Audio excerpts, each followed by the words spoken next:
o que tem de efetivamente novo no novo PAC? Se você quer saber, fica com a gente no Agenda de número 22 da semana do dia 14 de agosto.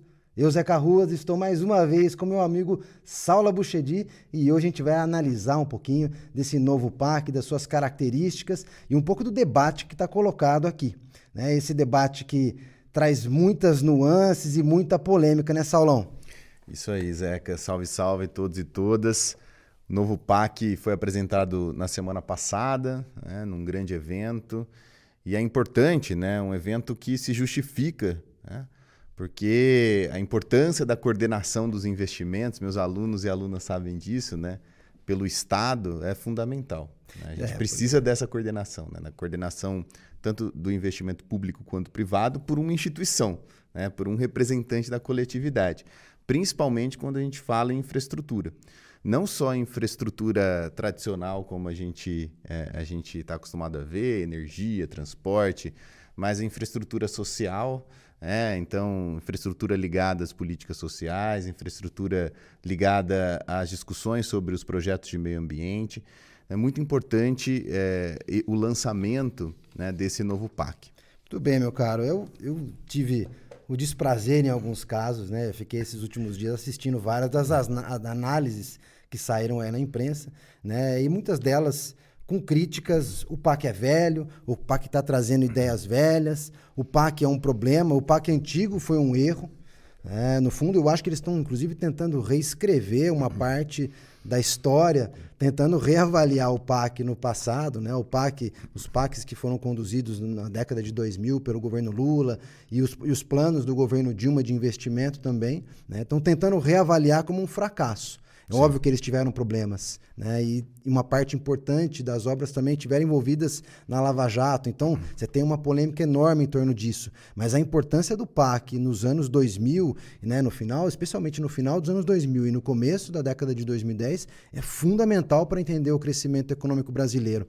Então, trazer o investimento público de volta, né, é muito mais do que fazer uma oposição burra, como às vezes eles tentam fazer, né, e opor o investimento privado ao investimento público. Na verdade, eles jogam juntos, né, Saulo? Então, eu acho que a gente podia começar por aqui. Eu queria que você comentasse para a gente a questão macro aqui, né? Como é que esses investimentos públicos e como é que esse novo PAC vai tratar esse tema. A primeira coisa é um erro chamarem o novo PAC, PAC 3, você pode chamar, né, da melhor forma ali possível, do jeito que você quiser. É um erro chamar o novo PAC de mais do mesmo, né? Isso é um erro, né? Um erro de quem desconhece a realidade macro, desconhece macroeconomia. Por quê? Porque o PAC 1 e o PAC 2, eles estão inscritos, né, inseridos numa outra realidade, num outro cenário macroeconômico primeiro e num outro cenário fiscal. Então isso é muito importante a gente entender. PAC 1 e PAC 2 estão num regime fiscal, né, que tem ali as metas de resultado primário. Então, inclusive, o governo Lula 1 e 2 bateu as metas de superávit primário, até mais otimista do que o próprio mercado, né? As metas superaram, na verdade, as expectativas de mercado. Mas, naquele momento, não havia no regime fiscal nenhum tipo de restrição ou teto às despesas, inclusive as despesas com investimento. Então, não havia nenhum temor em relação a superar ou não o teto, né? Não havia restrições ao crescimento da despesa. Então, em vários momentos, a despesa, os gastos do governo cresceram 5% ou quase isso em termos reais, em relação ao PIB, né? Se não me engano, mas cresceram em termos reais de maneira expressiva, né? E mesmo assim o governo não conseguiu cumprir metas de superávit primário, não descumpriu nenhum tipo de regra fiscal. Então o PAC 1 e 2 estava inserido nesta lógica, e nesta lógica o investimento público ele estava num patamar ali, né, de mais de 1% do PIB. Isso é muito importante, né? Então, no governo Lula 1 e 2, no governo Dilma, né, principalmente aqui o governo Dilma 1, depois do Dilma 2 é uma outra história, mas durante Lula 1 e 2 e Dilma 1, o investimento esteve ali acima de 1% do PIB e o PAC contribuiu muito para esse resultado do investimento público. Então, o PAC é um elemento estruturante do investimento, dos resultados do investimento público brasileiro. Quando a gente olha esse novo PAC agora, né, no governo Lula 3, a gente está em uma outra realidade, né? Principalmente quando a gente fala em relação ao regime fiscal. Por quê? Porque agora nós temos a realidade do teto de gastos até o ano passado, né, e até esse ano. E esse ano tem todas as exceções ali, enfim, tem a PEC da transição, né? A gente não é muito interessante falar em teto de gasto agora para 2023. Mas a partir de 2024 a gente vai ter um novo arcabouço fiscal. E apesar do novo arcabouço fiscal ser diferente do teto de gastos, né, tanto o novo arcabouço quanto o teto de gastos, eles mantêm essa ideia do teto das despesas. Então, o governo tem um teto ali. Por mais que o novo arcabouço fiscal seja menos engessado que o teto de gastos, você tem uma limitação da despesa em relação à receita, né? A despesa tem que seguir uma proporcionalidade da receita, inclusive os investimentos públicos, né? O governo não tirou o investimento público dessa conta, por mais que muitos de nós aqui desejássemos isso, né? Então, isso não aconteceu. Essa é a realidade do novo PAC. O PAC ele se encaixou, a gente vai falar um pouco mais sobre isso, dentro dessa nova lógica, e dentro de uma lógica de investimentos, uma proporção de investimento público em relação ao PIB nos menores patamares históricos, né? É importante a gente lembrar que o investimento em relação ao PIB chegou a 0,27 em relação ao PIB, diminuiu drasticamente, né? Você pensa, mas saiu de 1, alguma coisinha do PIB para 0. Gente, né, isso em termos absolutos é um absurdo, é uma catástrofe, né? Então, a gente parte desse patamar de investimento público, de uma outra realidade do regime fiscal e de uma outra realidade em relação ao cenário macro de maneira geral, né? Ali no Lula 1 e Lula 2 a gente tinha a economia chinesa num outro ritmo, né? Acelerando muito mais naquele momento. A gente tinha uma bonança em relação à economia mundial, né? Nós tínhamos uma situação macroeconômica também em relação ao investimento privado muito mais favorável naquele momento. Lembrando que em 2008, se não fosse a crise, o investimento privado e a formação bruta de maneira geral, né, iria crescer numa velocidade muito maior. Então, 2008 quebrou esse ritmo de crescimento do investimento. Então, a gente estava numa outra realidade macro também. Então, é um equívoco chamar o PAC de mais do mesmo. Inclusive, o governo até poderia usar um outro nome. Eu acho que o governo poderia até usar um outro nome.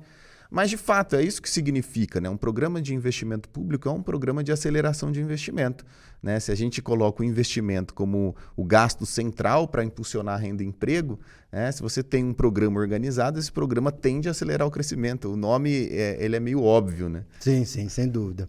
E, de fato, assim, os valores que o governo apresentou, né, os valores de até 1,7 tri, né, inclusive somando um pedacinho posterior ao primeiro mandato aqui, pode ser o primeiro, pode ser o segundo, que vem alguma coisa depois ou não sabemos, né?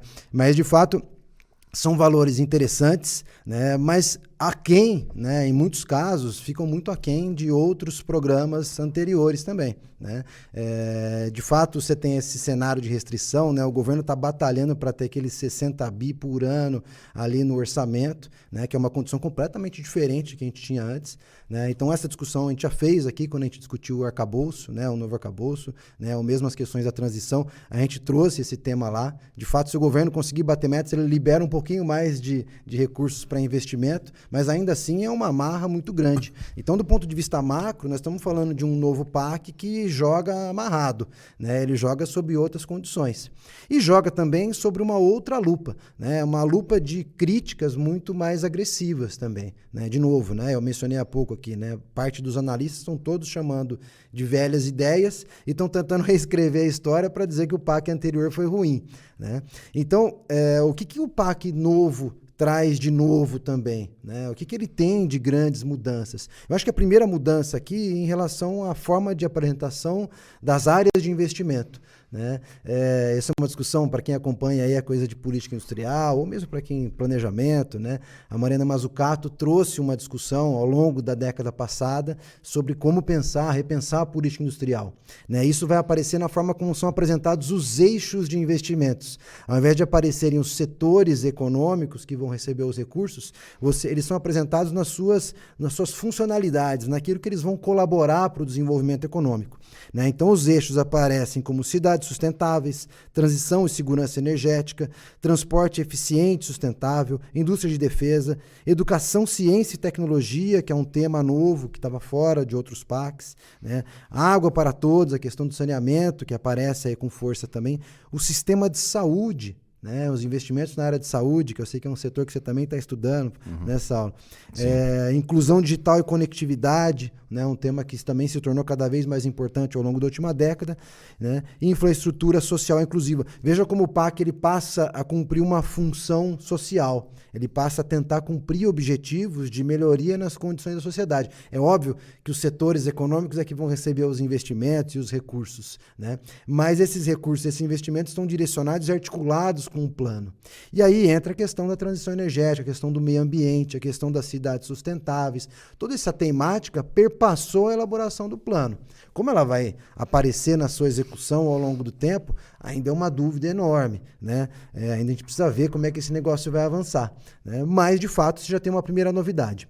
A segunda, aí na esteira do que você estava mencionando também, é uma participação um pouco menor do Estado, né? Ainda que o PAC seja um grande organizador, né? Ainda que seja, vamos dizer assim, o objetivo de planejar, quem está planejando esses investimentos, de fato você tem uma presença maior, uma presença esperada maior da iniciativa privada, especialmente em PPPs.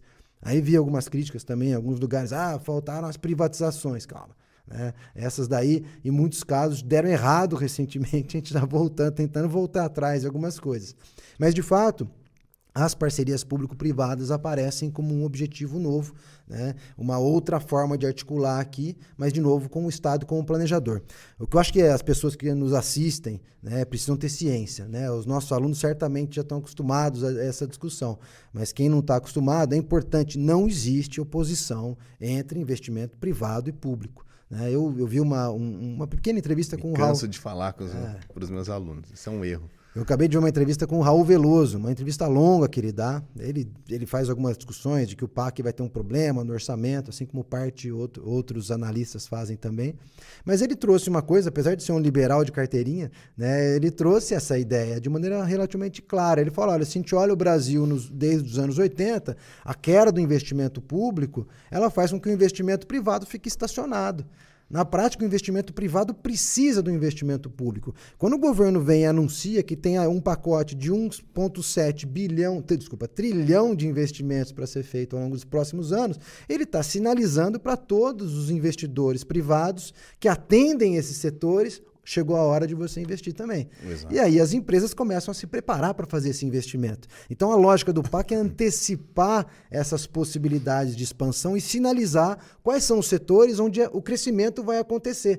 Para todos os empresários, investidores privados, olham e façam seus investimentos também. Essa definição, você acabou de dar a definição da socialização do investimento que o Keynes fala, né? Para quem não conhece, o Keynes, um dos maiores economistas, se não o maior, né, e pensadores de todos os tempos, ele tem um termo que é a socialização dos investimentos. Não se enganem, ele não se trata aqui da socialização ou estatização dos meios de produção, né? O Keynes ele não sugeria isso, né? O que significa a socialização dos investimentos? É o Estado como coordenador dos investimentos, o Estado como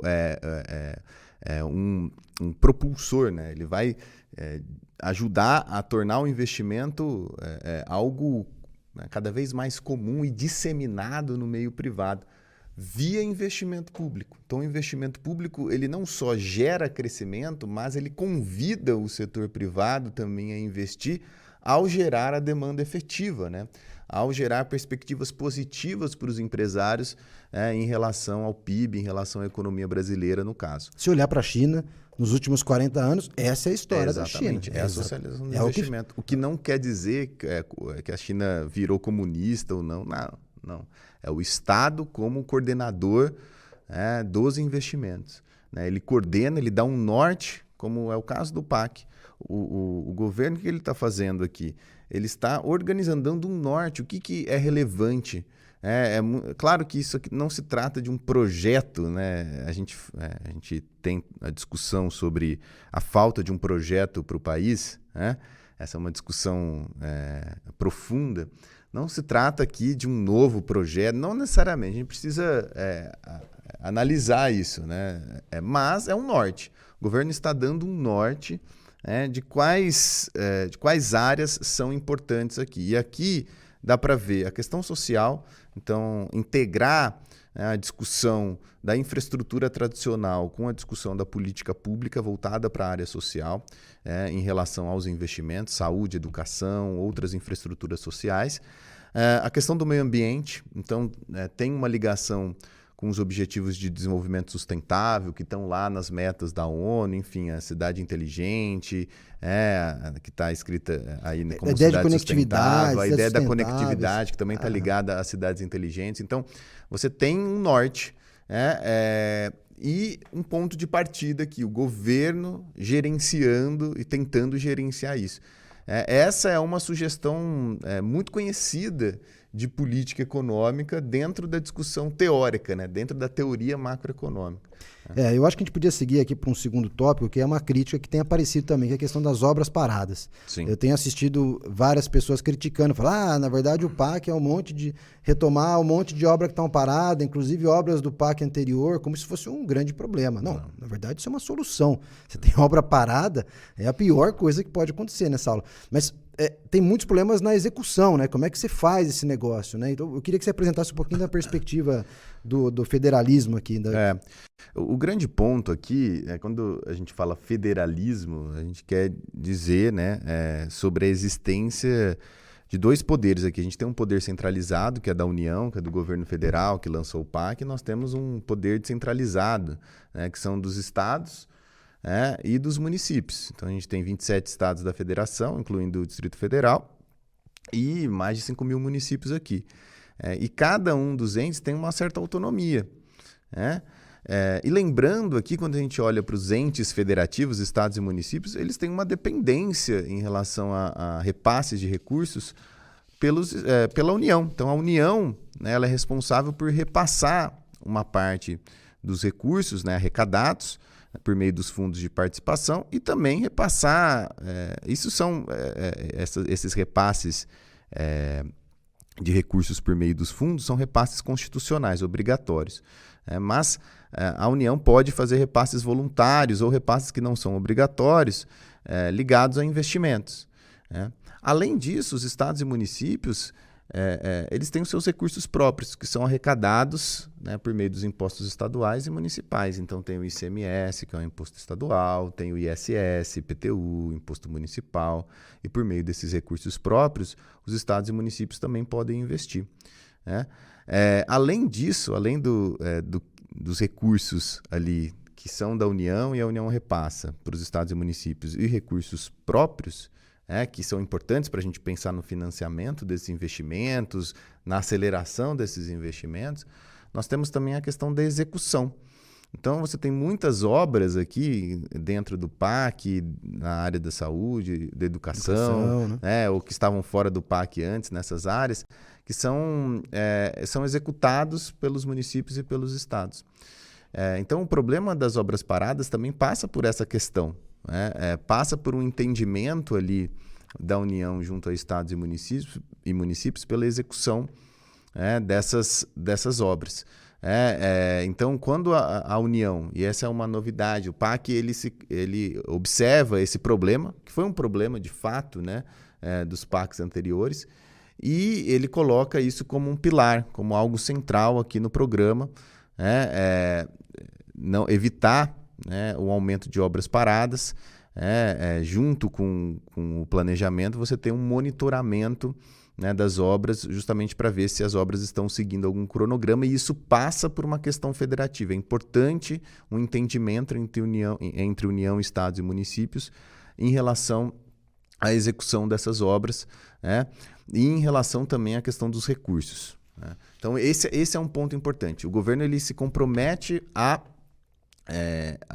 não aumentar o volume e diminuir, inclusive, o volume de obras paradas, que cresceu nos últimos anos, né, entre 2020 e 2022, o percentual cresceu. Ele se compromete a diminuir. Para fazer isso passa por uma questão federativa importante, né, e passa por uma questão de gestão, né? A gestão de todos os ministérios envolvidos vai ser desafiada aqui, né? Eles vão ter que ter uma gestão de monitoramento descentralizada, pulverizada e com entendimento, né, junto, né, aos estados e municípios. Um desafio fundamental nesse negócio é você conseguir organizar bem o Estado, né? Quando você tem uma política de destruição do Estado, como foram, especialmente no governo anterior, tinha isso explicitamente claro, né, de reduzir o papel do Estado, reduzir o Estado em todo lugar que fosse possível. Quando você tem uma iniciativa como essa, você vai eliminando as capacidades de regulação, as capacidades de monitoramento, a capacidade de fazer um bom projeto, uma boa licitação, né? Uma parte importante das obras paradas também tem relação com projetos mal feitos. Exato. E que não conseguem completar. Ou com licitações mal feitas, com empresas que pegam essas obras e não conseguem avançar com o custo. Isso é uma coisa que as pessoas às vezes não entendem, né? Tem uma obra que começou com o custo de não sei quantos milhões e terminou com o custo o dobro. Por que aconteceu isso com ela? Muitas vezes é porque, na verdade, o projeto estava mal feito. Na hora que você foi executar, ele custava muito mais caro do que estava no projeto inicial. Ou a empresa que ganhou aquela licitação ganhou pelo menor preço, mas não tinha condição de executar aquele preço, né? Então, as formas de organizar a licitação, de organizar os projetos básicos, são um problema fundamental. E a questão do licenciamento ambiental também é outro problema que apareceu nesses projetos. Então, você não fazia o licenciamento ambiental correto e aí você não conseguia executar depois. Então, até onde eu me informei sobre esse ponto, né, o novo PAC tenta solucionar essas questões.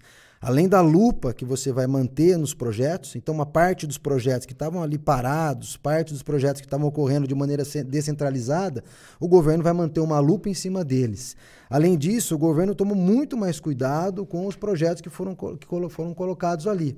Então, por exemplo, você vê que os projetos da Foz do Amazonas, que eram projetos que tinham uma expectativa de que pudessem aparecer, não foram colocados. É óbvio que você tem um custo político de colocar esses projetos ali também, né, pela questão ambiental que o governo se propõe, mas também tem a dificuldade de um projeto que ainda não está aprovado, né? Então, é um projeto importante que provavelmente colocaria mais alguns bilhões ali esperados, mas no fundo o governo optou por não colocar, assim como vários outros. Então, esse novo PAC também tem essa outra visão do que foi o problema, não só do PAC anterior, mas do que é um dos problemas fundamentais das obras públicas, né? Se a gente olha o governo Bolsonaro aqui, a situação é dramática. Por quê? Porque destruiu justamente o Estado. Então, na prática, público. Ele aparece de duas formas. Primeiro, ele aparece com uma redução de obras, né, que é o dado que você deu de investimentos, né? Aquilo que era um pouco mais de 1% do PIB até 2014, 2015, depois vai caindo rapidamente e no Bolsonaro chega aos menores níveis. Então, aqui os dados do TCU, né, que fizeram um relatório, ainda seguem acompanhando isso. Quem quiser acompanhar esses dados, olha lá no TCU, tem essas informações, né? Então ele estava com, no final de 2022, eram 8.600 obras paradas aqui, né, de 22.559 obras sendo feitas. É muito menos obra parada do que você tinha em 2018. Por quê? Porque também você tinha muito menos obras. Você tinha quase 40 mil obras em 2018. Então, reduz o número de obras e mais um percentual maior delas ficam paradas. É o cúmulo da incompetência, né? Agora, ao longo de 2023, já no governo Lula, esse número de obras paradas ainda está maior, né? Por quê? Porque, de fato, reconstruir o Estado não é fácil. Você reconstruir essas capacitações não é fácil. Então, é uma missão grande que o PAC vai ter de executar esses processos ao longo dos próximos anos, aumentar o número de obras e reduzir o percentual de obras paradas, obras inacabadas. Além disso, tem um ponto importante, né, antes da gente acabar, que é a missão em relação ao setor privado, né? Então, os recursos do PAC, boa parte deles vem do setor privado. Essa é a previsão, né, de uma maior contribuição do setor privado. Essa é uma diferença importante em relação aos outros PACs, né? Como que o setor privado entraria? Por meio das concessões e parcerias público-privadas, né? Um tipo de concessão. Então, esse é um outro desafio. né? Como deslanchar as parcerias público-privadas. O governo ele conta com o crescimento das parcerias público-privadas. O governo ele fez algumas mudanças recentes, não vale comentar aqui tanto, né? Mas mudanças no detalhe ali das parcerias. Da regulamentação. Em relação à contraprestação, porque a parceria público-privada envolve a contraprestação, o setor público tem que dar uma parte, né? Ele tem que pagar e tem que dar uma previsão para o ente privado que ele vai conseguir pagar. Então, como que ele dá essa garantia? E aí o governo colocou ali a possibilidade de se contar mais com os bancos públicos, enfim, mudou um pouco questões de capacidade de pagamento dos estados e municípios, fez algumas mudanças que parecem pequenas, mas tem um potencial aqui para deslanchar as parcerias público-privadas. Isso vai ser importante para conseguir cumprir, para o governo federal conseguir cumprir esse plano que ele tem de recursos investidos no Brasil, que se ele conseguir cumprir vai ser algo importantíssimo, né? Cumprir mais de 1 trilhão ali de investimentos vai ser algo importantíssimo. Então isso depende das PPPs. E para fechar mesmo, que a gente já está no nosso horário, né, Zeca? Eu acho que como um ponto de observação, talvez o governo deveria, pensando aqui nos financiamentos, no financiamento desses investimentos, usar mais os fundos setoriais. O governo, eu acho que se ele pensasse nos fundos setoriais, aqui ele poderia deslanchar. Eu não sei quanto que ele vai usar dos fundos setoriais, mas me parece que dá para o governo aproveitar. São mais de 200 bilhões ali ligados aos fundos setoriais. A gente tem os fundos de telecomunicações, outros fundos setoriais que podem ser importantes aqui para o financiamento de projetos. Podem não, né? Seriam importantes, foram feitos para o financiamento e ficam presos por conta de cumprimento de resultado primário, de meta de resultado primário, né? Os recursos são contingenciados. Então, eu acho que o PAC seria ainda mais significativo com uma maior participação dos fundos setoriais.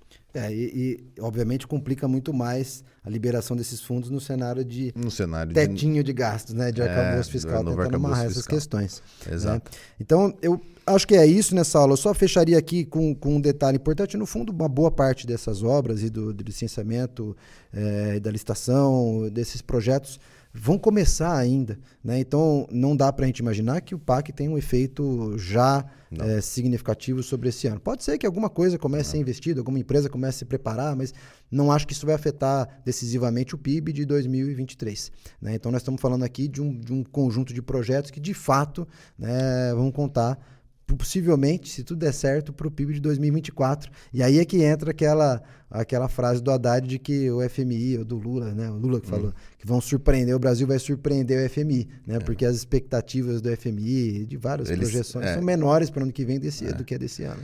Eles estão contando com esse crescimento. É lógico que a gente tem que ser realista, porque não vai ser um crescimento de gasto na ordem ali do Lulão e Lula 2, que foi, aliás, corrigindo o que eu falei, Dilma, né? Mas que eu falei 5% em termos reais, né? Que chegou de crescimento, não vai chegar, né? É dentro dessa realidade, mas se esses investimentos de fato se concretizarem, as previsões podem ser revisadas, né? Para melhor, isso que a gente espera. Vamos ver. E a gente segue acompanhando. Certamente esse é um outro tema que vai voltar muito, né, com todas as polêmicas, virtudes e acertos. Né, e certamente o Agenda Econômica estará atento. Se você ainda não segue a gente no Instagram, siga @agenda_econômica_br, Agenda Econômica BR. Siga o Notas Econômicas no Instagram e no YouTube. Assine o sininho para você receber um sinal toda vez que a gente publicar alguma coisa nova. E fique com a gente. Mande perguntas, mande comentários e fique conosco. Um grande abraço e até a próxima semana.